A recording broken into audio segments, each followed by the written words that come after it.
Dan teman-teman, Gcraft ini adalah inisiatif publik untuk pengembangan ekosistem ekonomi kreatif di Indonesia ya. Tadi juga Bapak Menteri bilang nih, ada 17 subsektor terdefinisi secara resmi dalam ekonomi secara kreatif di Indonesia. Salah satunya adalah sektor fashion yang memiliki kesamaan tujuan dengan diadakannya event ini. Nah, Gcraft sendiri nih teman-teman ya, memiliki lebih dari 12.321 anggota yang tersebar di 28 provinsi serta 72 kabupaten kota yang tersebar di seluruh wilayah Nusantara yang mengangkat produk lokal untuk bisa ke kancah dunia dan juga internasional. Wow, keren banget ya. Boleh tepuk tangan untuk Gcraft?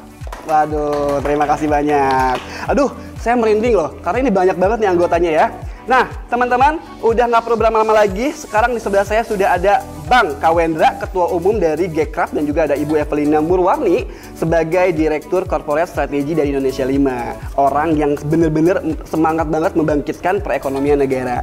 Mari kita sambut Bang Kawendra. Halo Bang Kawendra, apa kabar? Alhamdulillah, baik Mas Bobi. Alhamdulillah. Ibu apa kabar Bu? Alhamdulillah. Alhamdulillah. Nah, Bang Wendra, ini kita menyampaikan pertanyaan-pertanyaan dari beberapa teman-teman di luar sana yang nanya nih, ya, yang mungkin belum tahu nih Gcraft itu apa. Nah, visi dan misi juga apa? Mungkin boleh dibantu sama Bang Wendra buat Aku boleh buka masker? Boleh. Tadi itu udah antigen nih, ya? Boleh ya? Boleh. Nah, jadi sebetulnya ketika berbicara Gcraft, Betul. ini adalah sebuah, betul kata Mas Bobi tadi, wadah inisiatif publik. Betul. Untuk memperjuangkan kepentingan ekonomi kreatif. Oke. Dan kenapa kita mengambil diksi gerakan? Kok bukan asosiasi, bukan himpunan dan lain-lain? Karena menurut kami gerakan adalah aktivitas yang tidak boleh berhenti. Oke. Dan pelaku ekonomi kreatif itu nggak boleh berhenti berkreasi. Betul. Artinya apa? Terus bergerak, terus memberikan manfaat untuk banyak orang. Dan ketika berbicara Gcraft sendiri, kurang lebih 3 tahun lalu ini berdiri, dan ketika ngobrol itu berangkat dari keprihatinan. Oke. Banyak hak-hak para pelaku ekonomi kreatif yang belum bisa diperjuangkan secara maksimal. Akhirnya ada gerbong Gcraft. Oh, betul. Gcraft, Betul insya Allah menjadi gerbong besar yang bisa menampung berbagai latar belakang semuanya. Oke. Siapapun itu pelaku Gcraft, siapapun itu yang peduli terhadap ekonomi kreatif, yuk mari bareng-bareng berjuang bersama Gcraft. Wow. Dan insya Allah mudah-mudahan kalau bisa ditanya visi misi Gcraft apa, kita sederhana aja sebetulnya.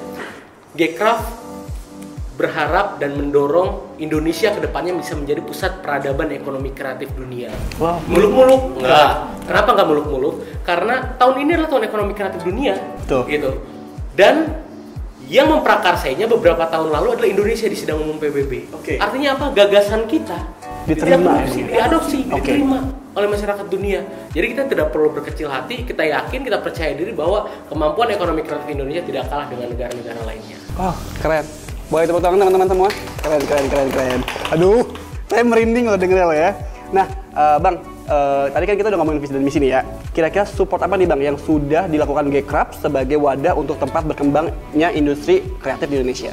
Jadi kan Gcraft saat ini alhamdulillah puji syukur banget kita respon masyarakat baik terhadap Oke. Gcraft, dan sehingga kita sekarang sudah ada di 28 provinsi dan 72 kabupaten kota seluruh Indonesia. Oke. Anggotanya 12.000 lebih, 12.300-an, dan teman-teman baik di tingkat provinsi itu kita sebutnya wilayah, Oke. dan tingkat cabang kabupaten kota itu kegiatannya nggak berhenti setiap hari. Ada yang mungkin pelatihan ini itu, Oke. pendampingan ini itu nggak berhenti setiap hari, baik itu kabupaten ataupun provinsi.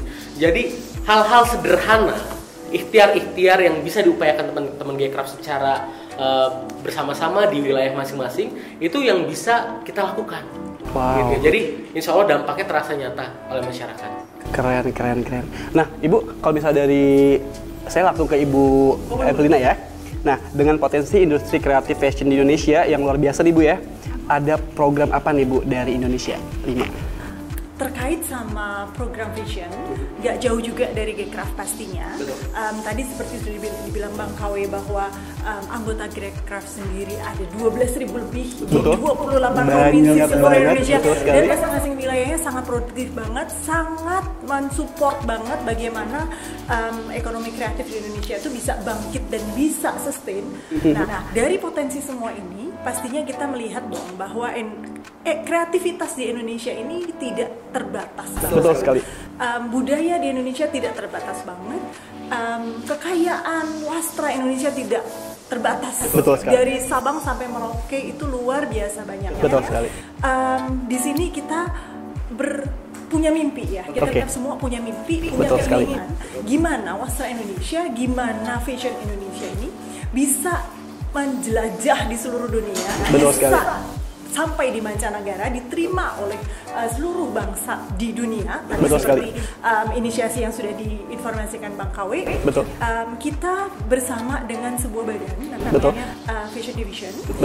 Itu akan membuat sebuah berpartisipasi dalam Paris Fashion Week. Mungkin di season yang sekarang ini berjalan ya. Nextnya nanti itu akan ada Paris Fashion Week di tahun 2022 yang kita juga akan bersama dengan teman-teman dari Gcraft untuk membawa kekayaan kreativitas Indonesia ini ke Paris. Tujuan pertama dulu kenapa Paris? Karena Paris adalah pusat mode dunia. Betul sekali. Yang memang menjadi mercusuar dari fashion dari seluruh kiblatnya gitu ya. Kiblatnya orang-orang fashion itu pasti Paris ya Bu ya. Kita start dari situ dulu. Dari mana nanti seluruh kekayaan kreativitas Indonesia bisa dari Sabang sampai Merauke bahkan ya. Nggak cuma dari teman-teman desainer yang memang sudah berjalan bisnisnya, brand-brandnya sudah ada, tapi juga ayo teman-teman kita sudah ada channelingnya nih, kanalnya nih. Ada wadahnya kita ya. berpartisipasi bareng-bareng di sini. Kita sukseskan kreativitas Indonesia menuju mancanegara. Wow, keren. Aduh, mimpi saya menjadi fashion designer ya teman-teman dulu ya, tapi nggak kesampaian karena ternyata susah ya.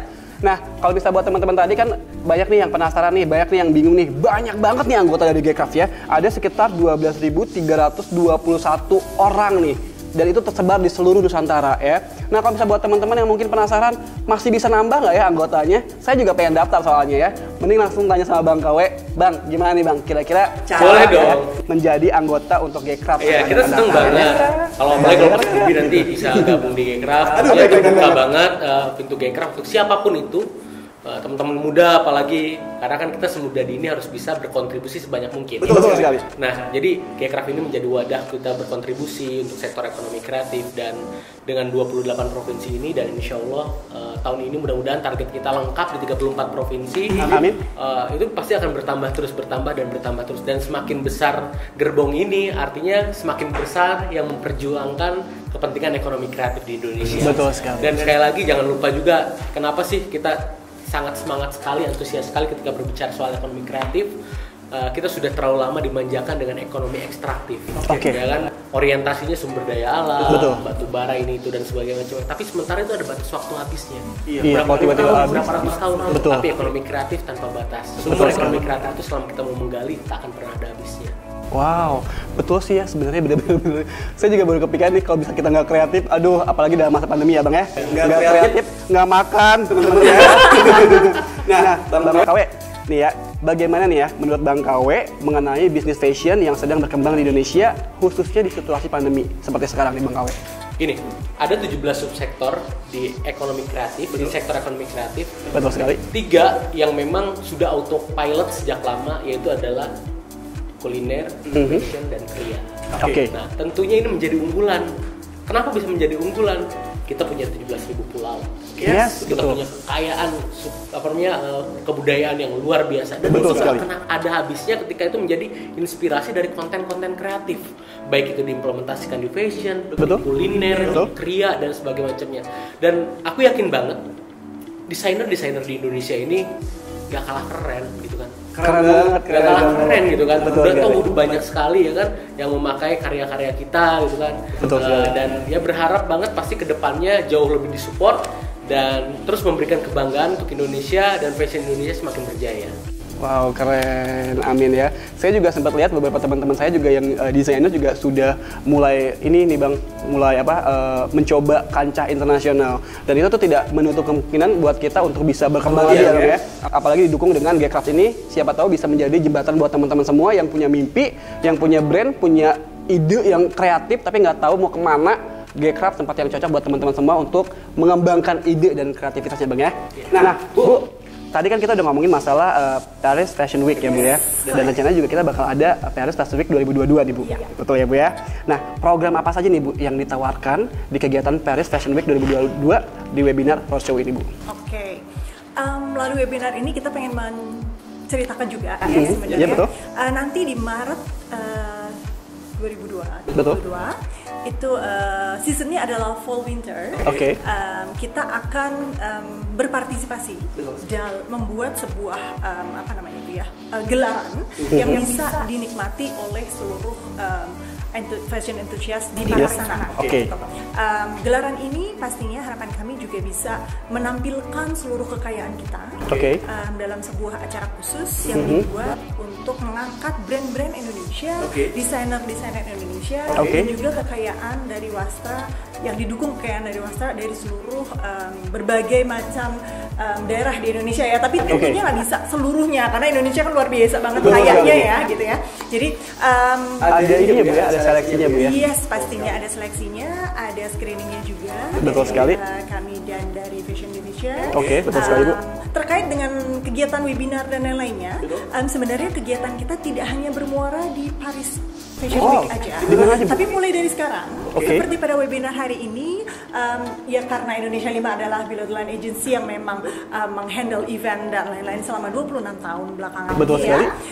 Jadinya kita membuat sebuah media komunikasi dulu nih, teaser dulu nih, dari keberangkatan teman-teman ke Paris nantinya di tahun depan. Dari hari ini nanti kita akan membuat sebuah webinar di mana kita akan membahas siapa aja sih yang mendukung acara ini. Betul. Kemudian bagaimana acara ini dilaksanakan. Kemudian juga berbagai macam karyanya nih akan kita display juga di hari ini. Yang bisa disaksikan semuanya. Yes, pastinya nanti akan seru banget karena rangkaian dari webinar ini nggak cuma sekali. Webinar ini akan ada rangkaian berbagai macam webinar yang kami persembahkan juga untuk fashion enthusiast Indonesia untuk tahu ya bagaimana dan potensi apa saja yang bisa kita dapatkan dengan mengikuti kegiatan ini. Wow, keren. Tepuk tangan. Aduh. Nih ya, pasti teman-teman semua di rumah tuh pasti pengen mikir, aduh saya punya brand nih, saya pengen gabung nih sama Indo 5, sama Gcraft, saya pengen gabung sama Fashion Division. Kalau masa bingung, boleh follow Instagramnya kita ya Bu ya? Boleh follow Instagramnya kita, follow Instagramnya Gcraft juga, biar tahu, biar update lagi tentang informasi gimana caranya gabung jadi salah satu desainer atau brand yang mau berangkat ke Paris ya Bu ya? Nanti akan kita bahas di talkshow selanjutnya ya. Ada satu lagi sebenarnya Mas Bobi. Kita sebelum berangkat nanti kita juga akan ada mini exhibition yang kita akan mendisplay siapa sih di balik ini semua, siapa sih desainer-desainer yang akan berangkat, dari daerah mana aja sih kekayaan yang akan kita angkat. Dari situ kita bisa dari warga di Jakarta ya, mohon maaf baru di Jakarta dulu. Mungkin nanti berikutnya bisa kita kembangkan lagi untuk lebih ada di beberapa area. Di Jakarta dulu di tahun depan sebelum keberangkatan kita akan mendisplay di Indonesia, bukan yang kita akan showin, tapi supaya orang tahu ini loh, ini loh siapa-siapanya, ini bagaimana karyanya, untuk bisa mendapatkan dukungan lebih jauh lagi dan bisa diinformasikan lebih luas lagi karena kegiatan Paris Fashion Week ini tidak hanya brand-brand Paris, brand-brand di luar aja yang berpartisipasi, Indonesia ada di sana. Aduh, keren. Makin bangga sama Indonesia ya. Nah, Bu, ada lagi nggak Bu, kira-kira? Sampai di situ nanti kita akan berangkat ke semua. Pasti juga setelah acaranya akan ada lanjutan-lanjutan lagi dalam bentuk webinar, dalam bentuk kameranya dan lain-lain. Jadi teman-teman semua, kalau misalnya teman-teman udah gabung nih sama Fashion Division, nggak cuman diurusin sampai ke Parisnya doang ya, nggak cuma di sana aja diurusin, tapi pas nyampe ke Indonesia juga kita akan bantu untuk pemasaran Bu ya, mungkin ya Bu ya. Jadi nggak cuma stuck hanya di Paris Fashion Week aja Bu ya. Nanti mungkin teman-teman yang di Paris, teman-teman yang in charge di sana, ada tim juga yang di sana yang akan benar-benar menceritakan bagaimana bisa connect dengan buyer yang ada di sana, bagaimana bisa mendapatkan exposure dari media-media yang ada di Paris, yang dimana seluruh dunia pasti melihatnya adalah media yang dari Paris. Betul sekali. Wow, kesempatan yang sangat luar biasa ya teman-teman ya. Semoga teman-teman bisa menjadi salah satu orang yang beruntung bisa ikut ke Paris nanti ya di tahun 2022. Nah, saya akan kembali ke Bang KW nih. Bang KW, ada ini nggak sih, apa sih plan dan strategi yang dilakukan oleh Gcrafts untuk mengoptimalkan potensi kreatif di Indonesia, khususnya di industri fashion? Ya, jadi kalau misalnya dari Gcrafts sendiri, kan teman-teman di daerah ini sudah berkolaborasi dengan berbagai stakeholder ya, baik itu pemerintahan ataupun swasta dan lain sebagainya. Ada program-program khusus kayak misalnya contohnya di Batu, Malang itu mereka ada coaching sendiri untuk pembuatan ini itu, pendampingan gitu kan. Bahkan ada beberapa event-event yang kita gelar memang kemarin hybrid ya kan di berbagai daerah itu dalam rangka ikhtiar untuk mendorong pelaku aircraft khususnya fashion bisa scale up. Karena yang paling penting adalah gini, kita mungkin yang teman-teman ada di kota yang sudah punya nama sebagai macamnya, mereka sudah luar biasa pencapaiannya. Tapi jangan lupa juga masih banyak teman-teman di daerah itu yang berjuang untuk bisa ada di tahap selanjutnya. Dan mudah-mudahan dengan adanya Gcrafts, karena prinsipnya Gcrafts itu adalah menebar kebermanfaatan, dengan hadirnya Gcrafts mereka bisa merasakan manfaatnya. Berjuang bareng, mikir bareng nih, yuk kita ikhtiar bareng gitu. Oke, siap. Wow, jadi mungkin ini bisa dibilang teman-teman, kalau bisa buat teman-teman yang mungkin di luar daerah yang tidak punya akses, tidak punya peluang, tidak punya kesempatan, Gcrafts ini bisa membantu atau mensupport ya teman-teman semua untuk mungkin bisa lebih semangat lagi nih. Ada nih wadah. Yang penting doain aja Gcrafts bisa segera hadir di seluruh kabupaten kota. Amin. Kan sekarang baru 72 ya kan. Itu udah banyak banget sebenarnya. Dan memang ya alhamdulillah responnya bagus. Gitu. Nah, siapa tahu 72 kota itu ada salah satunya kota teman-teman ya. Teman-teman semua salah satunya kotanya disebutin di 72 itu. Dan siapa tahu teman-teman yang punya brand, yang punya ide kreatif bisa langsung gabung sama Gcrafts ya.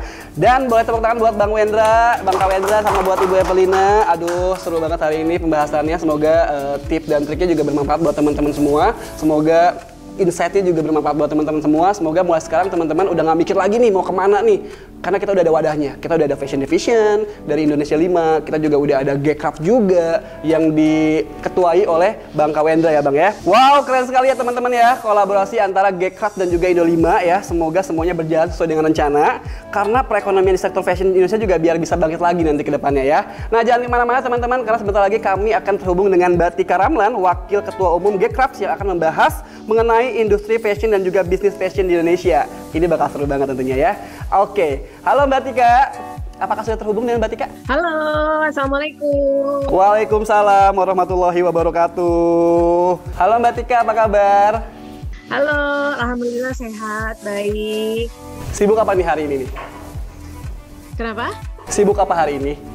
Oh, hari ini biasa kalau misalnya hari Senin, anak-anak biasa pada sekolah di rumah, biasanya aku handle anak-anak dulu, abis itu baru mulai kerja ngurusin Khaira Syar'i gitu. Oke. Nah, Mbak Tika, saya langsung aja ke pertanyaannya Mbak Tika ya. Boleh. Boleh nggak sih Mbak Tika di-share dari brand fashion Khaira sendiri sejak kapan nih Mbak Tika? Dan gimana nih Mbak Tika ide awal untuk terinisiasinya punya brand fashion Khaira ini sendiri nih? Karena seperti yang kita ketahui bahwa dulu Mbak Tika sempat nyanyi ya Mbak Tika ya, terus tiba-tiba langsung banting setir ke jadi fashion designer, itu gimana tuh Mbak idenya? Oke, jadi untuk Khaira Syar'i ini udah berdiri sekitar 3 tahun yang lalu.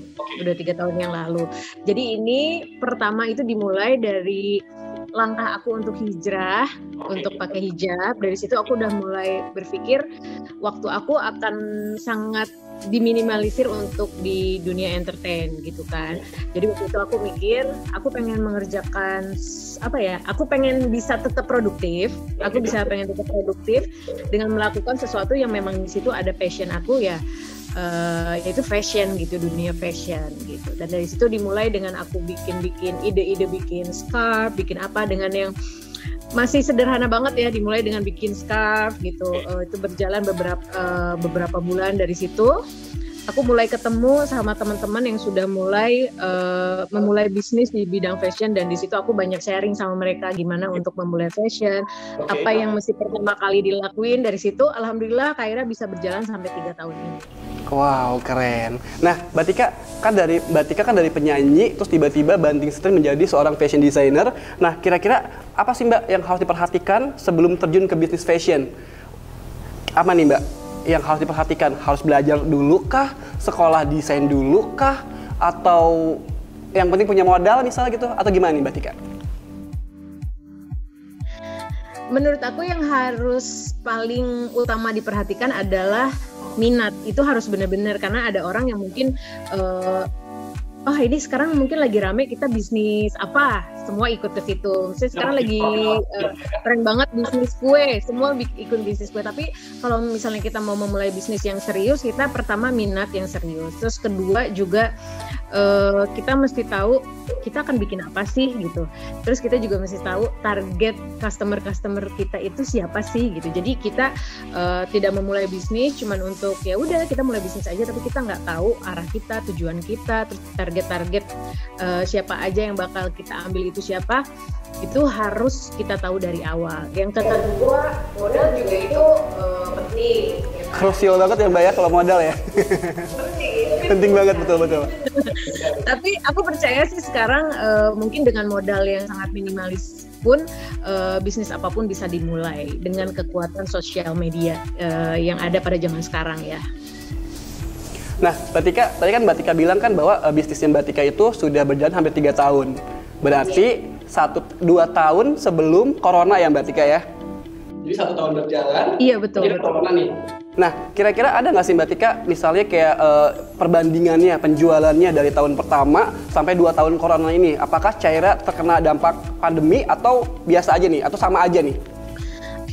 Kalau ngomongin pandemi, aku yakin semuanya pasti terkena dampak sih. Apalagi yang paling aku rasain sekarang itu di PPKM yang kedua sekarang. Mungkin kalau untuk yang pertama kali corona masuk ke Indonesia, kita ada PSBB, ada lockdown segala macam. Waktu itu kita masih bisa karena mungkin terjadi tidak dengan tiba-tiba ya. Waktu itu kita udah ngelihat gitu kan di berita-berita itu corona udah masuk ke negara ini. Dari situ kita udah bisa mempersiapkan nih kalau misalnya masuk ke Indonesia apa yang akan kita lakuin. Jadi waktu itu belum terlalu kaget banget. Jadi waktu itu menginovasikan dengan bikin sesuatu yang mungkin bisa dipakai di waktu new normal. Tapi pas PPKM kedua ini benar-benar terdampak sekali karena benar-benar dimana kita lagi santai-santainya, lagi seru-serunya bikin acara, bikin fashion show, tiba-tiba kita harus lockdown lagi. Itu benar-benar banyak banget yang teman-teman yang bekerja di dunia fashion pun yang banyak banget yang terpukul gitu dengan adanya lockdown kedua ini. Nah, Mbak Tika, seperti yang kita ketahui nih, mungkin di luar sana tuh banyak banget nih orang-orang yang pengen punya bisnis fashion juga. Tapi mereka nggak tahu nih gimana cara terjunnya gitu loh. Udah gitu juga mungkin Mbak Tika bisa ngasih tips dan trik gimana caranya berbisnis fashion di tengah pandemi ini. Karena kan banyak banget nih orang-orang yang takut rugi misalnya. Aduh, ntar laku nggak ya bajunya? Aduh, gimana ya gitu. Banyak banget orang-orang yang mungkin pengen berjuang, pengen berusaha, tapi banyak ketakutan tersebut nih Mbak Tika. Nah, dari Mbak Tika sendiri ada nggak sih tips dan trik gimana caranya membangun bisnis fashion dalam masa pandemi seperti sekarang? Membangun bisnis fashion di masa pandemi ini yang paling penting itu adalah kita mesti inovatif. Yang tadi aku sempat cerita, di mana Caira Syar'i ini kan dia sebagai produsen baju-baju syar'i dengan himar-himar yang panjang, dan itu banyak banget pakem-pakemnya yang nggak bisa disamain dengan fashion hijab gitu kan. Nah, ketika pandemi terjadi, di situ kita harus putar otak gimana nih caranya supaya kita bisa tetap produksi, pegawai kita juga bisa tetap bekerja, kita juga tetap bisa mengeluarkan desain-desain terus dan nggak stuck di situ. Akhirnya kita berinovatif dengan kita bikin home dress, tapi dengan konsep yang tetap modern gitu. Jadi bukan daster yang kayak ya daster biasa, gitu. Tapi kita tetap bisa masukin elemen-elemen fashion yang kekinian gitu kan, yang modern. Jadi orang bisa tetap di rumah, tetap tampil cantik, tetap fashionable seperti itu. Jadi ya hal yang paling penting itu inovatif. Kedua, mungkin kita mesti mikirin mungkin di masa pandemi ini kan daya jual orang-orang juga menurun kan. Gimana caranya kita bisa menurunkan biaya produksi tanpa mengurangi kualitas supaya orang-orang juga bisa tetap beli produksi barang-barang kita gitu. Nah, kira-kira ada ini nggak sih Mbak Tika, ada strategi khusus nggak sih dari brand Caira sendiri untuk bisa bersaing di tengah pandemi ini? Apalagi mungkin di luar sana juga mungkin banyak banget nih Mbak Tika brand-brand syar'i yang mungkin bertebaran di luar sana. Nah, banyak ada strategi nggak? Banyak banget, apalagi sekarang aku lihat semua orang bikin brand, semua orang mungkin karena semua orang punya kesempatan sekarang untuk bisa menyalurkan bakat-bakatnya. Jadi nggak cuman orang yang harus sekolah desain, nggak semua orang yang mungkin harus sekolah desain di luar negeri atau sekolah desain di Indonesia yang bisa punya bisnis di dunia fashion. Tapi sekarang semua orang bisa, entah itu ada yang jual barang-barang pre-love atau misalnya barang-barang recycle seperti itu. Apapun bisa dilakukan pada saat ini. Gitu. Oke, nah Mbak Tika, kan ini udah ngomongin strategi nih. Kan misalnya orang udah punya strategi, udah punya produk yang bagus, tapi kadang orang tuh ini ya, apa sih kayak contoh misalnya kayak, aduh nanti rugi nggak ya? Nah gimana nih cara meminimalisir kerugian, apalagi di saat pandemi? Kalau di aku sendiri, aku meminimalisir dengan cara, jadi biasanya kalau di Caira Syari'i itu kita sistemnya ketika kita launching semua barang ready, semua barang ready stock, semua ukuran ready stock. Itu biasanya kita benar-benar bikin dalam jumlah yang banyak. Tapi di masa pandemi ini kita coba meminimalisir dengan sistem pre-order. Jadi kita memproduksi sesuai dengan pemesanan orang-orang gitu. Jadi ada berapa yang mereka order, ya itu yang kita bikin. Jadi kita tahu berapa biaya yang cost yang harus kita keluarkan gitu kan, budget yang harus kita keluarkan seperti itu. Oh oke. Nah kalau misalnya ngomongin masalah berapa budget dan cost yang dikeluarkan, kira-kira ada ini nggak sih Mbak Tika? Ada cara tersendiri nggak sih untuk menentukan harga jual produk biar bisa diterima oleh masyarakat nih misalnya? Kayak jangan sampai tiba-tiba kemurahan juga atau kemahalan juga.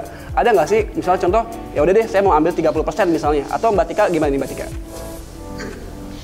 Ada lah pasti gitu. Yang pasti jangan sampai lebih besar daripada biaya modal kita ya. Maksudnya harus sesuai itunya gitu kan. Cuman kan Mbak Tika, orang Indonesia kan pengennya untung segede-gedenya, modal sekecil-kecilnya.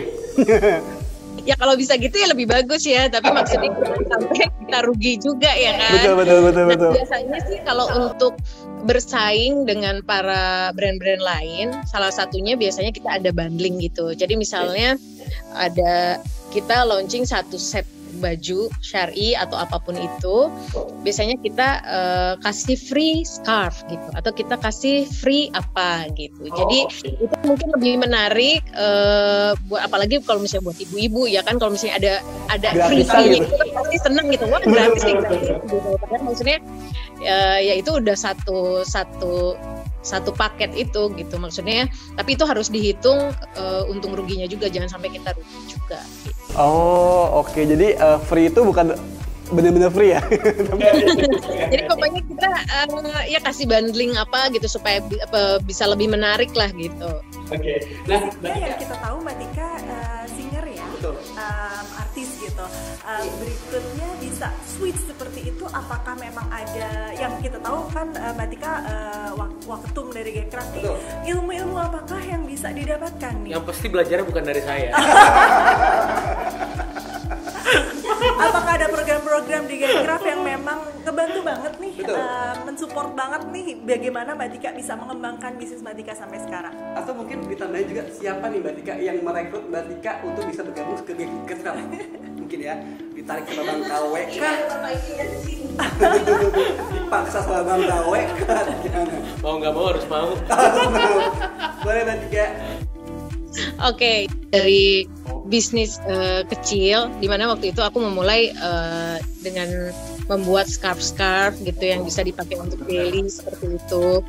Tapi waktu itu yang aku sempat cerita tadi, aku sempat sharing sama satu sahabat aku yang memang dia sudah banyak sekali ilmunya di dunia fashion dan namanya sudah besar. Nah, ini salah satu yang paling penting kalau kita ingin maju itu adalah kita mau belajar dan kita mau bertanya gitu. Jadi waktu itu ada sahabat dari suamiku yang memang sudah bergerak di bidang fashion sudah lama sekali. Waktu itu beliau ngajak ketemu, terus akhirnya kita dikasih tahu how to start bisnis fashion itu seperti apa yang benar gitu. Kita harus mulai dari mana, kita harus bikin apa. Waktu itu pokoknya aku benar-benar mencurahkan 100% deh.